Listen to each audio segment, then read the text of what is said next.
Welcome, Taurus, to the Five Clairs Tarot. This is your Sun, Moon, Rising, and Venus reading for the week of January 2nd through January 8th. Happy New Year, Taurus. Thank you for your support. May this new year bring you lots of health, wealth, prosperity, and peace. So we're going to start off here with the ancestor cards. And your first card is Embrace Your Inner Gypsy. Freedom, fun, music. Second card is Begin Writing Now, Create, Express, Inspire. And your third card, Go with the Flow, Let Go, Rest, Manifest. So the energies with these cards, they all have something to do with the other. Embracing your inner gypsy is some of you are feeling a little stagnant, a little stuck, a little trapped. And in order to let go of that energy, you need to find something to do that's going to bring you joy. So my suggestion would be is that I would first start with unblocking my chakras, with doing some deep breathing work, with doing some meditations. Research Kundalini energy, which is energy in your root chakra, I believe. I am still studying that, but look it up, because you raise your vibration, you feel better, right? Then go and do something out of the norm. Take an art class, start drawing, go bird watching, go dancing, or just dance in your apartment, in your house, in your yard, whatever. Sing in the car at the top of your lungs. Whatever it is you need to do to get yourself vibing high again. Okay? We cannot feel stuck. We need to feel energy is flowing through our bodies, right? So open the windows.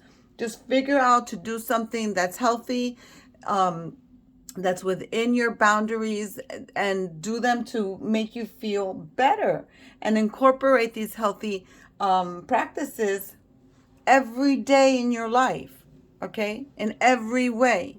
Because the gypsy here, the gypsy roams, right? They're nomads. We can't run away from the mundane. We can't run away from our reality every day, the same thing, just a different day. But we can try to incorporate joy through our experiences on a daily basis. Okay, with the Begin Writing Now, perhaps that's what you need to do. Just start journaling. Just start journaling. Jot down the first 10 words that pop up into your mind. Start journaling about your day. And who knows, perhaps you start creating a work of art in writing, through writing, that you may want to start a social media page and start posting. You may find yourself healing old wounds with this practice, or bringing joy to your daily experience, or you may be inspiring others if you decide to go ahead and start posting your writings. So little by little, just open the flow of creativity for yourself. Perhaps you have a talent for writing. Perhaps that's what you did in college. You wanted to be a writer, and then life threw you a glitch, and you made a different life choice, and now you forgot about your writing. Maybe now is the time to go and start to write. And going with the flow, let go, rest, and manifest. That's very simple. We cannot always take vacations. We may not always have the resources to take a vacation, but we can implement the sense of a vacation in our daily lives, right? So perhaps for those of you living in urban areas where it's not so easy to get to the ocean, buy yourself a little Zen water fountain and just listen to the water dripping down in your room. Close the door, light some incense. Perhaps you can go get a massage. Perhaps you can buy yourself a beautiful, very nice foot spa thingy where you soak your feet with essential oils and flowers. You can find ways, is what I'm saying, to make it feel like you're on vacation, to take deep breaths and relax. And then this will help also clear your mind, so that when situations come up in our daily life, it's easier for us to resolve those situations. So let's go ahead and start your reading. I want to thank Source Creator of the Universe and Spirit for guiding us the archangels, angels, ascended masters, spirit guides, and ancestors. If you missed me, I needed to take a little recharge break.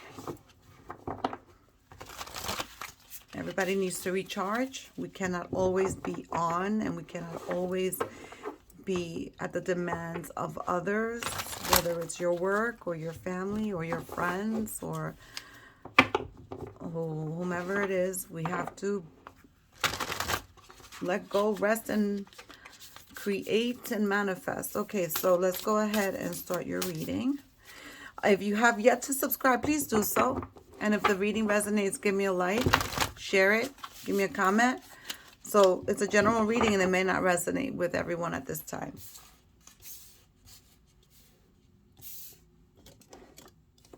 I need a bigger desk. I need something. Okay, here. Huh? High Priestess. Beautiful. The High Priestess is the card of Cancer. You may have Cancer in your placements. The High Priestess is coming in with listening to your intuition. She is the counterpart of the Magician. You have all the resources, Taurus, to manifest your reality. All the resources. Just like the Magician has all the resources, so does the High Priestess. So use your resources and create your reality. Create your reality. Change what you want to change.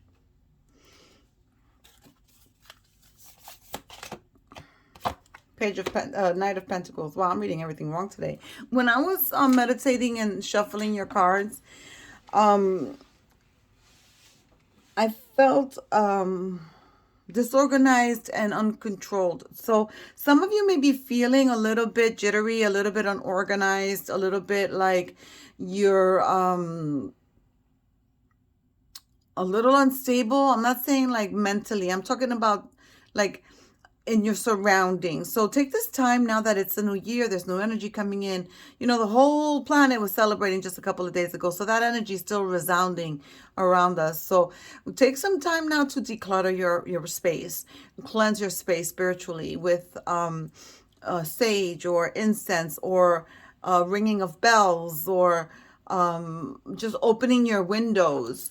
So with this Knight of Pentacles and a Page of Swords, with this Knight of Pentacles, some of you are thinking now, because you've been reassessing with this, the energies that we've had in the past couple of weeks of assessing, and because Mars is in retrograde, which is time to slow down and just go with the flow, like it says here, and reassess. And especially because it was the end of the year 22, and we're assessing. Some of you are thinking about returning to school and finishing that degree. I did mention in the beginning some life choices that, you know, you could have been taking writing in college and made different life choices.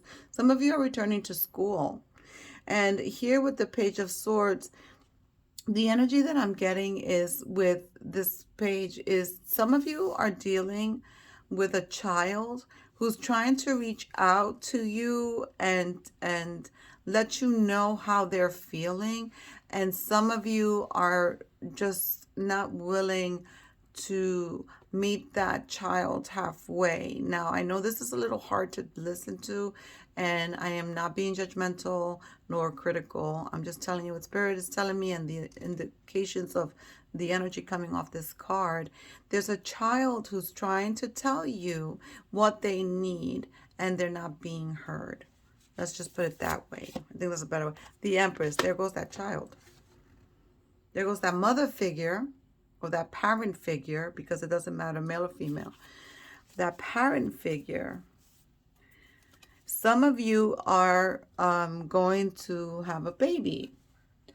Some of you are planning on getting pregnant, impregnating, or thinking of adopting.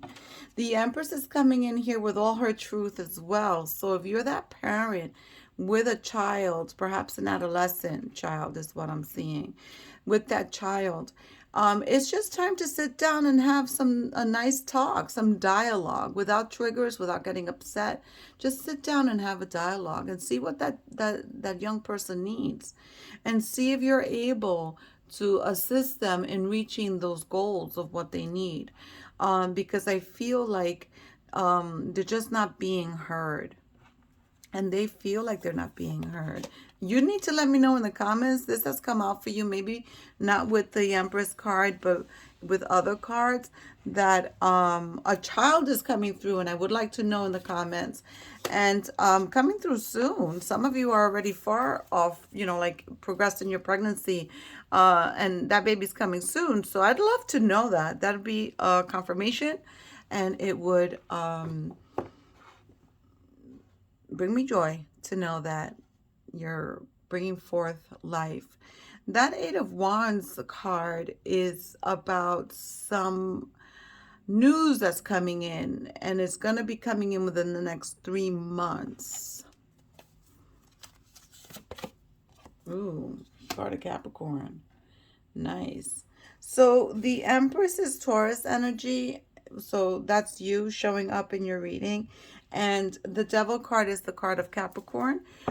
With the Devil card, what I'm getting is that some of you are emotionally codependent on someone else, and you need to start working on that codependency. Could be an Aries or a fire sign, Leo, Sagittarius, Aries, because this King of Wands is facing straight at the Devil.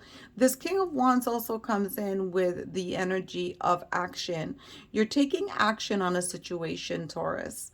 And whilst I like to see that action's being taken, because no action, it's not going to get you anywhere, but that action is being taken on a situation. Just whatever that situation is, do your due diligence research before making decisions. But go ahead, because I feel like your energy this year is like, fuck it, I'm taking a risk. I'm doing something new. I'm ready for the new. And I feel like that's your energy. You're ready for something new. And that something new is making more money. Beautiful. That's the card of Virgo. I know I've said Queen of Pentacles before as the card of Capricorn. Sometimes when I say things like that I misrepresent a card by saying another sign. That's just Spirit just jumping in there and giving me the energies of that particular sign. But the Queen of Pentacles is the sign of Virgo. So perhaps you're taking on, and you have a king and a queen. The only thing I don't like about this is that this one's giving the back to this one. But I don't see a relationship here. I don't see, it's not a relationship that's coming through. What's coming through is that you're ready to take action, to go for that raise, to go for that bump in position so that you can get a bump in salary. You're ready perhaps to get training or certified somewhere so that you can go for that next position. Perhaps you're work for the police department and you need to take that sergeant test to bump up and get more money. You're ready for new. You're ready for new, and you're ready for money. Wow, there's a lot of court cards here. There's a lot of people going on around here. King of Cups. So the King of Cups is Cancerian energy. So Cancer's being represented here twice with the High Priestess and the King of Cups. So you may have a lot of Cancer in your placements. But this is a lot of people. So the King of Cups is someone who's very stoic, very calm, very cool, is an observer. So perhaps if you're dealing with someone in your life that has these qualities, these characteristics, that's the King of Cups. And again, this King of Cups is giving their back to the Queen. So perhaps there is a relationship here for some of you where you're involved with two people. Maybe not romantically, maybe in a situation where you're involved with two people and there's a disagreement, there's some discord in whatever situation you're dealing with. Because now that he showed up, and some of you with that codependency, emotional codependency, I'm picking that up now with these three people. So there's three people here. Ooh, the Wheel of Fortune. So your luck is going to be on your side, Taurus. That's also representing Aquarius, Scorpio, yourself, Taurus, and Leo. Someone from your past may be popping up. A friend, perhaps, an ex lover, a romantic person you were involved with, but also could be a platonic friend. Some of you are reminiscing about your past, and you're taking stock. You're taking stock of things that happened, how they happened, what decisions you made, and then you want to because of those decisions, you're in whatever position you're in right now, and now you're taking stock. So now you're like, going forward, because you're making changes. There's changes that you're making. You're deciding on changes. Here's the Nine of Pentacles. You want that financial stability, and it's going to come. It's going to arrive. The Pentacles denotes the springtime. So perhaps by March, April, you're going to be seeing changes in your life, working toward those goals. And here's the Seven of Wands, and standing your ground. No fucks given. You're like, I'm doing what I'm doing, and I don't care if anyone has a problem with it. You're going to go forward, and like a bull, you're going to focus on the goal. You're going to zero in on it, and you're going to go after it. And you're going to piss off some people, but you don't care. You don't care that you piss off. And there's the I love this. There's the recognition. They're going to notice you at work. If you're an entrepreneur and a business owner, they're going to notice your business. People are going to seek you out for your services. If you work for somebody else, that's going to be recognized. You're going to be lauded at work. That's also a victory in a situation. So Spirit is indicating this underlying situation here with the Queen of Pentacles, the King of Cups, and the King of Wands. Whatever that situation is here, there's going to be victory for you, Taurus. And the Sun. Can't get better than that. I can't make this shit up. This is the best. First of all, it's the card of Leo, right? And you've got that passion and that fire of a fire sign within you to make the changes that you want to make, Taurus. And the Sun card is vitality, abundance, life. It's energy. It's passion, it's heat, it's fire. This is everything in the tarot. This is one of the best cards, if not the best card in the major arcana. And you have it. So the little things, the little underlying nuances of perhaps maybe some discord with someone or a codependency on someone, that's all going to fall away because you're zeroing in on the goal. And the goal is to have it all. So Taurus, go for it. Because if anyone's going to get it, it's going to be you. See you next week.